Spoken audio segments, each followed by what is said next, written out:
我吓死了，完全没有想到，对，就是上台的时候完全是就发生什么事，对。因为隔太久，是因为隔了一阵子吗？还是没有，就是怎么样？没有料到会拿到百万首奖，所以是一个很大的惊喜，这样。对。那烈姐呢？什么？请烈姐跟我分享一下。因为大家都晓得，就是台北电影奖一直以来传统，百万首奖都是纪录片拿。去年你也是评论团主席啊。对，所以对，所以我们已经拿了最佳剧情长片，那已经对我来讲已经心满意足了。所以当百万首奖又说是我们的时候，我不骗你们，我真的我就马上就觉得整个头皮发麻，然后我们两个就互相一直看，然后耀华一直说怎么会这样，怎么会这样？我说我也不知道，我也不知道。不要，不还。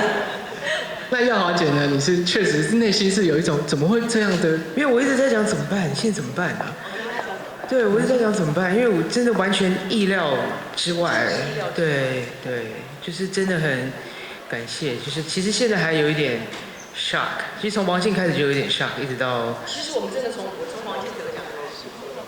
对，所以现在还在，就是感谢，真的感谢。那能够走到现在，有没有每一个人有没有最想感谢的人呢，或是对象呢？耀华姐，或是烈姐，或是汉强导演？太多了，因为其实我觉得这个戏，一开始大家很看好，但是因为其实在制作的过程里边，不管是预算或是困难度，都有很多要突破的地方。那过程里边，很多人支持我们，不管在各个方面，都得到很多善意的帮助跟支持，所以我其实蛮感动。然后我觉得其实还有我们，就是包括我自己，还有所有工作同仁跟演员的家人，我觉得都要很感谢，因为我们这个片子其实花的时间非常的长，就是不管从前面剧本，然后选角，我们3个应该是最久的，对。还有我们做填调，我们其实做填调做了非常长的时间。对，那除了刚刚耀华讲的那些人之外，我自己我是真心的非常非常谢谢返校每一个工作人员，因为我也拍了这么多电影，在行业这么久，就是你可以真正的感受到，就是全组的每一个人他们对这一部戏的向心力。那我觉得那个向心力的东西，坦白说是大家都喜欢这个故事，大家都很努力的想把这个东西拍好，因为也知道说这是台湾其实没有真正做过的题材，就是一个游戏的 IP， 然后它又跟白色恐怖是有关系的，所以每一个工作人员大家都是拼了命的全力以赴。对。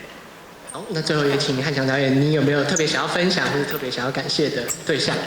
其实今天也有蛮多就是入围但可惜没有得奖的工作人员，我觉得路上也是帮我非常多忙，像剪接师谢梦如跟配乐罗律明，对啊，跟编剧傅凯琳跟简世根，其实他们也都是陪我相当久，然后还有这个人很重要，他救了不知道我们多少次，摄影师周以贤，你知道吗？就是几乎可以说，如果没有他在的话，我们可能根本做不完。对。